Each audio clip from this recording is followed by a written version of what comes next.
গল্পের নাম প্রেমময় সিক্ত অনুভূতি। লেখিকা সুমাইয়া সুমু। যে ছেড়ে চলে গেছে তার কথা মনে রেখে লাভ কি? রেখা।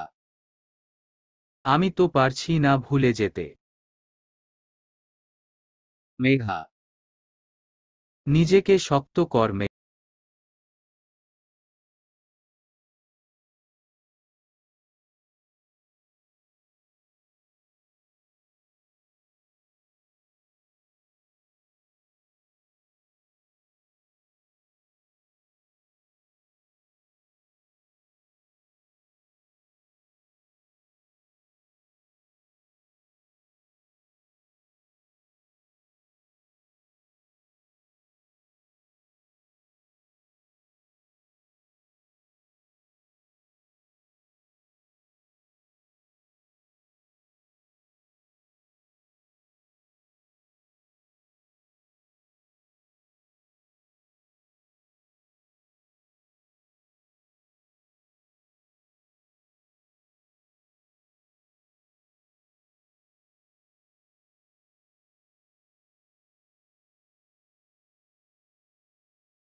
রেখা: জানি তো, তাই আর দেরি না করে চলে আসলাম।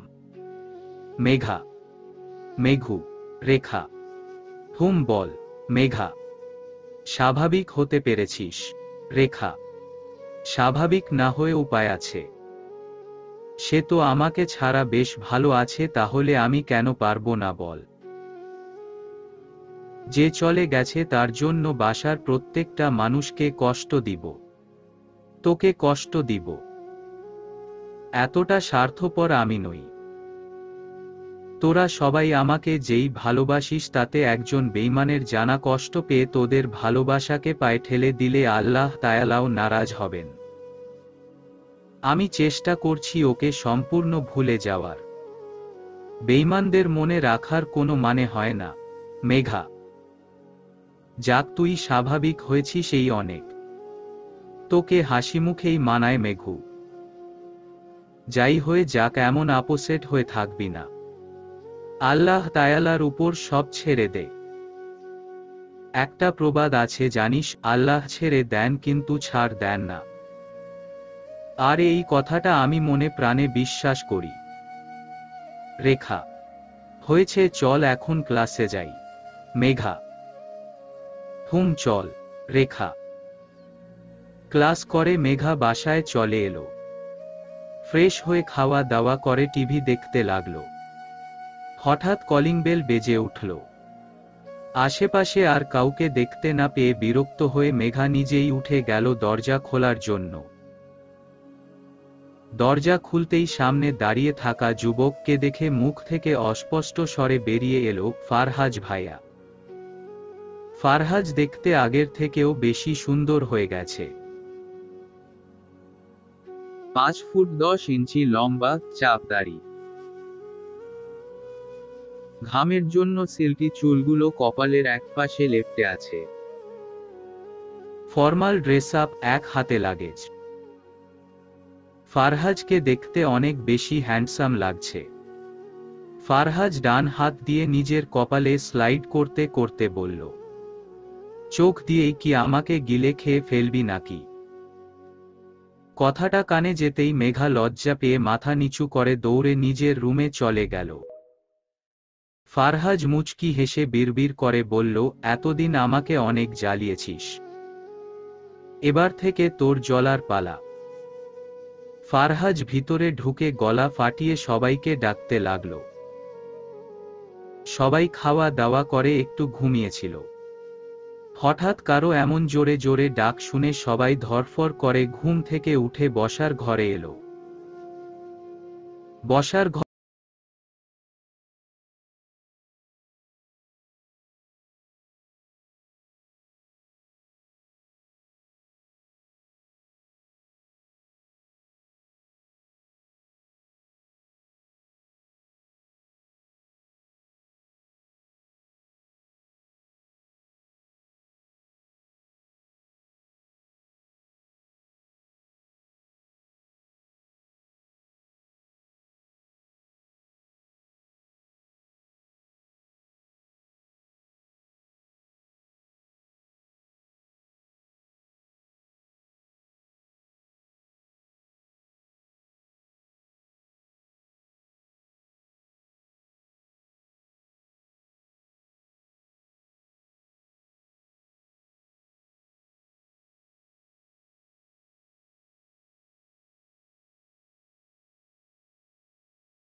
আমি ঠিক আছি। আমার পায়ে হাত দিচ্ছ কেন? মেঘা, চুপ কর। বুঝতেই তো পারছি কত ঠিক আছিস। আমাকে দেখতে দে সর। ফারহাজ। ফারহাজ জোর করে মেঘার পা নিজের হাঁটুর উপর নিয়ে দেখতে লাগল। তখন ওইভাবে বেকায়দা ভাবে পড়ে যাওয়ার জন্য পা কে গেছে। এক পাশ নীল হয়ে গেছে। ফারহাজ উঠে দাঁড়িয়ে বলল, চুপ করে এখানে বসে থাক। আমি এক্ষুনি আসছি। ফারহাজ। মেঘাকে কিছু বলার সুযোগ না দিয়েই ফারহাজ হনহন করে নিজের রুমে চলে গেল। 5 মিনিট পর এক প্রকার দৌড়ে ফ্রিজের কাছে এসে কতগুলো বরফ বের করল। তারপর সেগুলো নিয়ে মেঘার কাছে এসে ওর পা নিয়ে নিজের হাঁটুর উপর রাখল। মেঘা ইতস্তত করে বলল, ভাইয়া আমি ঠিক আছি। আমার এসব কিছু লাগবে না। মেঘা, তোর কাছে আমি কিছু জানতে চেয়েছি। ফারহাজ। ভাইয়া আমার কথাটা তো শুনো। মেঘা, এত কথা বলতে তোকে কে বলেছে? চুপ করে বসে থাক। ফারহাজ। মেঘা আর কিছু না বলে চুপ করে বসে রইল। মেঘা বুঝতে পারল এখন হাজার কিছু বললেও ফারহাজ শুনবে না, তাই চুপ থাকাই মঙ্গল। ফারহাজ এক টুকরো বরফ নিয়ে মেঘার পায়ের নীল হওয়া জায়গাটায় আস্তে করে ধরে রইল। বরফ ধরায় মেঘা ব্যথায় চোখ মুখ খিচে বন্ধ করে ফেলল। ফারহাজ চোখ তুলে মেঘার দিকে তাকাল। ফারহাজের কিছু ভালো লাগছে না। মেঘা পিটপিট করে চোখ খুলে ফারহাজের দিকে তাকিয়ে দেখল সে খুব যত্ন সহকারে বরফটা তার পায়ে চেপে চেপে ধরছে। ফারহাজকে দেখে মনে হচ্ছে ব্যথা মেঘা নয়, ফারহাজ যেন নিজেই পেয়েছে। মেঘা কিছুক্ষণ ফারহাজের দিকে তাকিয়ে থেকে দৃষ্টি সরিয়ে নিল। বরফ দেওয়া শেষ হতেই ফারহাজ একটা মলম নিয়ে খুব আলতো হাতে মেঘার পায়ে মালিশ করে দিল। মেঘা কিছু বলতে চেয়েও বলতে পারছে না। সব কথা গলায় দলা পাকিয়ে যাচ্ছে। ফারহাজের এমন স্পর্শে মেঘার কেমন যেন অদ্ভুত একটা অনুভূতি হতে লাগল। ফারহাজ মলম লাগিয়ে উঠে দাঁড়াল। ফারহাজকে উঠে দাঁড়াতে দেখে মেঘাও উঠে দাঁড়ানোর জন্য উদ্যত হতেই ফারহাজ ধমকে বলল, উঠছিস কেন? উঠতে বলেছি তোকে। ফারহাজ। মেঘা ভীতু চোখে তাকিয়ে বলল, তোমার জন্য কফি আর নুডলস করতে যাব না। মেঘা। পায়ে ব্যথা নিয়ে এগুলা করবি আর সকালে কান্না কেঁদে সবাইকে বলবি আমি তোর পায়ে ব্যথা নিয়ে খাটিয়েছি। ফারহাজ। মেঘা মুখ ঘুরিয়ে বলল, আমি মোটেই অমন নই। মেঘা। ফারহাজ মুখ টিপে হেসে বলল, আমার জানা আছে তুই কত ভালো। ফারহাজ। মেঘা আর কিছু বলল না। চুপ করে বসে রইল। ফারহাজের সাথে কথা বলে কোনো লাভ নেই। এই ছেলে সোজা কথার মানুষ নয়, সেটা মেঘা ভালো করেই বুঝে গেছে। মেঘা কিছুক্ষণ চুপ করে বসে থেকে ঘরে যাওয়ার জন্য আবার উঠার চেষ্টা করতেই ফারহাজ আবারও ধমকে উঠে বলল, সমস্যা কি? আবার উঠছিস কেন? পায়ে ব্যথা তোর কি খেয়াল নেই? এবার ধমক খেয়ে মেঘা কেঁপে উঠে ঠোঁট উল্টে বাচ্চাদের মতো কেঁদে দিল। মেঘার কান্না দেখে ফারহাজ উল্টো ঘুরে বার কয়েক জোরে জোরে নিঃশ্বাস নিয়ে নিজের রাগকে নিয়ন্ত্রণ করার চেষ্টা করছে। ফারহাজ বিড়বিড় করে বলতে লাগল, এই মেয়েটার সবকিছুর মধ্যে এমন গাফিলতি ভাব কেন? আর কত নিজেকে অবহেলা করবে? আর কত আমাকে যা লালে ও নয়তয় হবে? ফারহাজ মেঘার দিকে তাকিয়ে দেখল মেঘা এখনো ফুপিয়ে ফুপিয়ে কাঁদছে। ফারহাজ একটা দীর্ঘশ্বাস ফেলে বলল, কি হয়েছে? বাচ্চাদের মতো কাঁদছিস কেন? ফারহাজ। তুমি শুধু আমাকে ধমকাও কেন? মেঘা। তুই নিজের দিকটা খেয়াল রাখলেই আমাকে কিছু বলতে হয় না। ফারহাজ। তাই বলে বারবার ধমক দিবে? মেঘা। আচ্ছা সরি। ফারহাজ: আরে বাবা সরি, তো আর কাঁদিস না, এই দেখ কানে ধরছি। ফারহাজ: ফারহাজের কান ধরার স্টাইল দেখে মেঘা ফিক করে হেসে দিল। মেঘাকে হাসতে দেখে ফারহাজের বুকের ভিতর যেন প্রশান্তি ফিরে পেল। মেঘা নাক টেনে বলল, এখন একটু উঠি। মেঘা: কেন? ফারহাজ: রুমে যাব না। মেঘা: হুম যাবি, কিন্তু আমি নিয়ে যাব। ফারহাজ: না না, আমি একাই পারবো যেতে। মেঘা: একদম চুপ। ফারহাজ। মেঘাকে আর কিছু বলার সুযোগ না দিয়ে ফারহাজ মেঘাকে পাঁচ কোলে তুলে নিল। মেঘা এমন কিছুর জন্য মোটেও প্রস্তুত ছিল না। মেঘা যেন বরফের মতো জমে গেছে। ফারহাজ একবার মেঘার দিকে তাকিয়ে মেঘাকে নিয়ে রুমের দিকে অগ্রসর হল। সূর্যের আলো চোখে মুখে পড়তেই কপাল কুঁচকে ফেলল মেঘা। আড়মোড়া দিয়ে উঠে বসল। ঘড়ির দিকে তাকিয়ে সময় দেখে চোখ কপালে। সকাল 10:25 হয়ে গেছে। এত ঘুমায় মানুষ? সকালে তাড়াতাড়ি উঠা মেঘার অভ্যাস, অথচ আজ এত দেরি। আজ তো কেউ ওকে ডাকতেও আসলো না, কিন্তু কেন? মেঘার পায়ের ব্যথা আগের থেকে অনেকটা ঠিক হয়েছে। আর 2 দিন রেস্ট নিলেই একদম ঠিক হয়ে যাবে। মেঘা নিজের পা সামনে নিয়ে ব্যথা পাওয়া জায়গায় হাত বুলিয়ে দিল। ফারহাজের খুব যত্ন সহকারে বরফ আর মলম মালিশ করার দৃশ্যটা চোখের সামনে ভেসে উঠল। রাতের ঘটনাগুলো মেঘার সব মনে পড়ে গেল। ফারহাজের কোলে নেওয়ার ব্যাপারটা মনে পড়তেই মেঘা লজ্জায় নুইয়ে পড়ল। ফারহাজ ভাইয়া কি পাগল হয়ে গেছে? দুজন প্রাপ্ত বয়স্ক ছেলে মেয়েকে যদি ওই অবস্থায় কেউ দেখে নিত তাহলে সবাই কি ভাবত? ফারহাজ ভাইয়ার লজ্জা শরমও নেই। অনেকটা ঠোঁট কাটা স্বভাবের। আজ ফারহাজ ভাইয়ার মুখোমুখি হওয়াই যাবে না, তাহলে লজ্জার শেষ থাকবে না। ঈশ্বর, কি লজ্জা, কি লজ্জা! মেঘা মনে মনে এসব ভেবে বিছানা থেকে নামার জন্য পা বাড়াতেই হঠাৎ দরজায় ঠকঠক আওয়াজ শোনা গেল। মেঘা দরজার দিকে দৃষ্টিপাত করল। দরজা ঠেলে মেঘার মা জিনিয়া রহমান ভিতরে ঢুকল।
ফারহাজ মনে মনে বলল, খুব শীঘ্রই তোকে নিজের নিব মেঘবতী।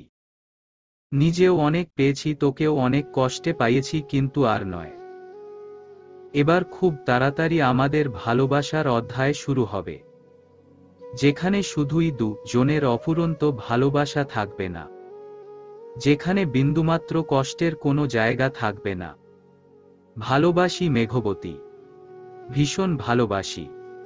কথাগুলো বার কয়েক নিজের মনেই আওড়ালো ফারহাজ। তারপর মুচকি হেসে মেঘাকে বলল, কিরে, কি বলতে যাচ্ছিলি বল? থেমে গেলি কেন? ফারহাজ। মেঘা আর চোখে ফারহাজের দিকে তাকিয়ে বলল, ফারহাজ ভাইয়া, ভালো হচ্ছে না কিন্তু। মেঘা। ওমা, খারাপটা কি হলো? ফারহাজ। মেঘা কিছু না বলে ফারহাজের দিকে তাকিয়ে রইল। ফারহাজ আশেপাশে তাকাতে তাকাতে বলল, ওভাবে তাকাস না, প্রেমে পড়ে গেলে কিন্তু আর উঠতে পারবি না। ফারহাজ। কথাটা কানে যেতেই মেঘা ইতস্তত করে দৃষ্টি সরিয়ে নিল। ভালো কথা বললাম ফারহাজ, তোমার ভালো কথা তোমার কাছে রাখো ধুরর, আমি গেলাম। মেঘা। মেঘা পায়ের ব্যথা ভুলে গিয়ে রাগ করে সামনে আগাতেই হোঁচট খেয়ে নিচে পড়ে যেতে নিলেই মেঘার কোমর জড়িয়ে ধরে হাতে আগলে নিল ফারহাজ। মেঘা ভয়ে চোখ মুখ খিচে বন্ধ করে ফেলল। এই বুঝি তার কোমরটা গেল, তাকে আর কেউ বিয়ে করবে না। অনেকক্ষণ হয়ে যাওয়ার পরও যখন মেঘা কোনো ব্যথা অনুভব করতে পারল না, তখন পিটপিট করে চোখ খুলে সামনে তাকাতেই দেখতে পেল ফারহাজ ওর দিকেই তাকিয়ে আছে। ফারহাজের চোখের দিকে তাকিয়ে মেঘার মনে হচ্ছে ও যেন কোনো মায়ায় জড়িয়ে পড়ছে, মায়ার অতল সাগরে বারবার ডুবে যেতে যাচ্ছে। মেঘার অদ্ভুত অনুভূতি হতে লাগল। মেঘা ফারহাজের থেকে দৃষ্টি সরিয়ে নিয়ে ফারহাজের থেকে ছাড়া পাওয়ার জন্য মোচড়ামুচড়ি করতে করতে বলল, ফারহাজ ভাইয়া, ছাড়ো আমাকে। মেঘা।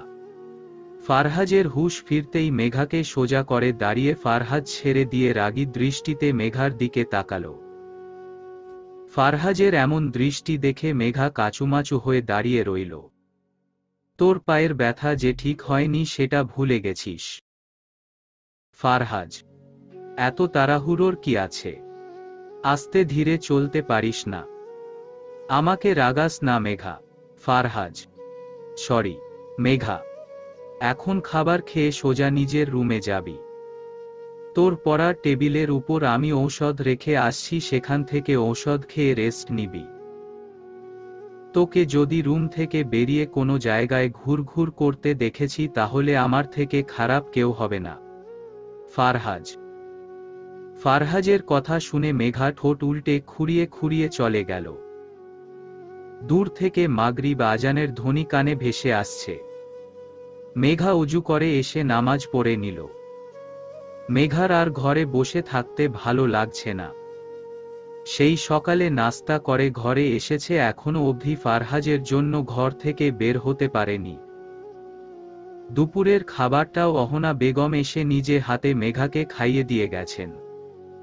ফারহাজের ছোট ভাই ফায়াজ হয়েছে ফারহাজের থেকেও এক কাঠি উপরে বজ্জাত। মেঘা ঘর থেকে বের হয় কিনা দেখার দায়িত্ব ফারহাজ দিয়েছে ফায়াজকে। মেঘা যদি একটু বের হওয়ার চেষ্টা করেছে তাহলেও ফায়াজ দৌড়ে গিয়ে ফারহাজকে বলে দিয়েছে, আর ফারহাজ এসে ইচ্ছে মতো মেঘাকে বকাবকি করে গিয়েছে। বিকালে ফায়াজকে কত ইনিয়ে বিনিয়ে বুঝিয়ে বের হতে চেয়েছিল, কিন্তু কিসের কি। ফায়াজ গিয়ে ঠিকই ফারহাজকে বলে দিল। এমন একটা ভাব যেন বড় ভাইয়ের দেওয়া এই গুরু দায়িত্ব পালন না করলে ফায়াজের গর্দান যাবে। মনে মনে ফারহাজ আর ফায়াজের গুষ্টি উদ্ধার করে মোবাইলটা নিয়ে শুয়ে পড়ল মেঘা। কতক্ষণ ফেসবুক স্ক্রুল করে আবার উঠে বসল। ভীষণ বোরিং লাগছে তার, কিছুই ভালো লাগছে না। কেউ তার কাছে একটু আসছেও না। আজ সারাদিন রেখাও তাকে কল করেনি। রেখা ওর গ্রামের বাড়িতে বেড়াতে গিয়েছে। সেখানে গিয়ে রেখাও ওকে ভুলে গেছে। হুর ভার্সিটি গিয়ে শুধু একবার মেঘু মেঘু করবি, তখন বুঝাবো এই মেঘা কি জিনিস। হঠাৎ বসার ঘর থেকে হই হুল্লোড়ের আওয়াজ ভেসে আসছে। তার মানে মেঘাকে ছাড়াই সবাই আনন্দ করছে। হ্যাঁ, করবেই তো। এখন আর মেঘাকে, তাদের আদরের ফারহাজ চলে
যাও।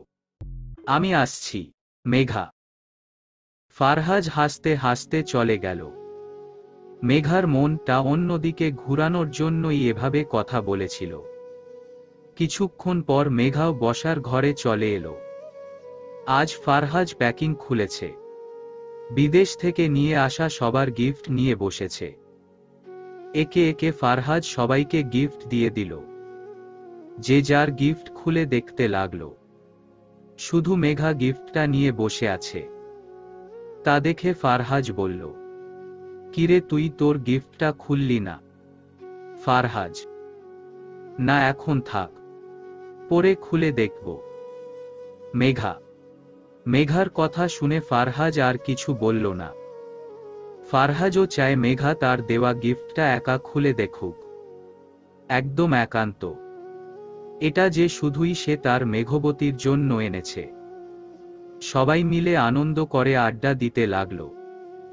আড্ডার ফাঁকে ফাঁকে ফারহাজ তার মেঘবতীকে মুগ্ধ চোখে দেখেছে। মেঘাও আর চোখে ফারহাজের দিকে তাকিয়েছিল। বার কয়েক তাদের চোখাচোখি হয়েছে। মেঘা যেন ফারহাজের চোখে না বলা অনেক কথা দেখতে পেয়েছে। কিন্তু এটা কিভাবে সম্ভব? বাড়ির কেউ কি মানবে? ফারহাজের এই পাগলামোর জন্য যদি অহনা বেগম মেঘাকে ভুল বুঝে, তাহলে তার নিজের মা বাবা যদি তাকে ভুল বুঝে, সবাই যদি ভুল বুঝে তাকে দূরে ঠেলে দেয়, সবার থেকে দূরে গিয়ে সে কিভাবে থাকবে? না, ফারহাজের সাথে তাকে একান্তে কথা বলতে হবে। ফারহাজকে বুঝাতে হবে এসব সম্ভব নয়। পরিবার মানবে না। শুধু শুধু পরিবারের মান সম্মান নষ্ট হবে। মেঘা মনে মনে এসব ভেবে একটা দীর্ঘশ্বাস ফেলল। রাত বাজে 10টা। সবাই খাওয়া দাওয়া করে, যে যার মতো রুমে চলে গেছে। মেঘা বেকনিতে দাঁড়িয়ে রাতের আকাশ দেখছে। তখনকার ফারহাজের চোখের ভাষা বারবার মেঘার মনে পড়ছে। ফারহাজের চোখে যে মেঘা নিজের জন্য ভালোবাসা দেখতে পেয়েছে। কিন্তু এটা কিভাবে সম্ভব?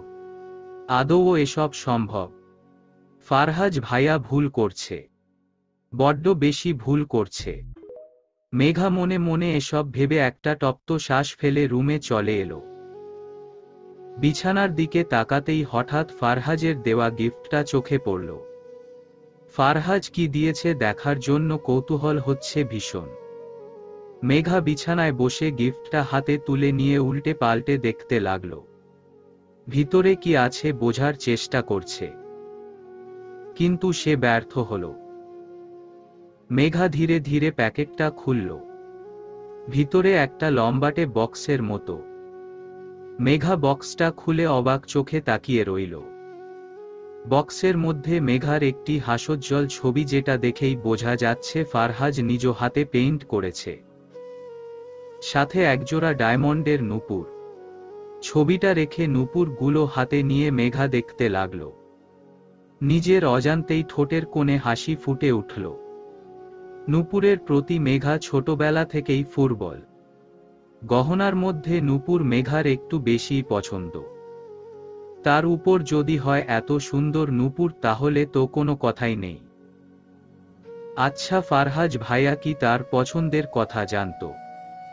কিন্তু সে তো কখনো ফারহাজকে নূপুর নিয়ে কিছু বলেনি। তাহলে এসব ভাবনার মাঝেই মেঘার নজর পড়ল বক্সের ভিতর একটা চিরকুটের উপর। চিরকুটটা হাতে নিয়ে মেঘা ভাঁজ খুলল। চিরকুটের মধ্যে গোটা গোটা অক্ষরে লেখা, নূপুর প্রিয়ার জন্য একজোড়া নূপুর। মেঘা চোখ বন্ধ করে ফেলল।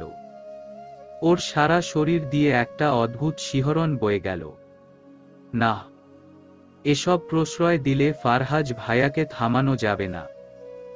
ফারহাজ ভাইয়াকে বুঝাতেই হবে দুজনের মাঝে কোনো প্রণয় শুরু হলে বাড়িতে অশান্তি তৈরি হবে। তার প্রতি যদি ফারহাজ ভাইয়ার কোনো অনুভূতি তৈরি হয়েও থাকে, তাহলে সেটা এখানেই শেষ করে ফেলতে হবে। মেঘা বিছানা ছেড়ে উঠে ঘরের বাহিরে বের হল। আস্তে আস্তে ফারহাজের রুমের দিকে যেতে লাগল। ফারহাজের দরজার সামনে মেঘা দাঁড়িয়ে আছে। দরজা ভিজিয়ে রাখা। ভিতরে লাইট জ্বলছে, তার মানে ফারহাজ এখনো ঘুমায়নি। কিন্তু মেঘা ইতস্তত করছে, বারবার ভিতরে ঢুকতে চেয়েও ঢুকতে পারছে না। মেঘা ঢুকেই কি বলবে? তার যে কোনো কথা গলা দিয়ে বের হচ্ছে না।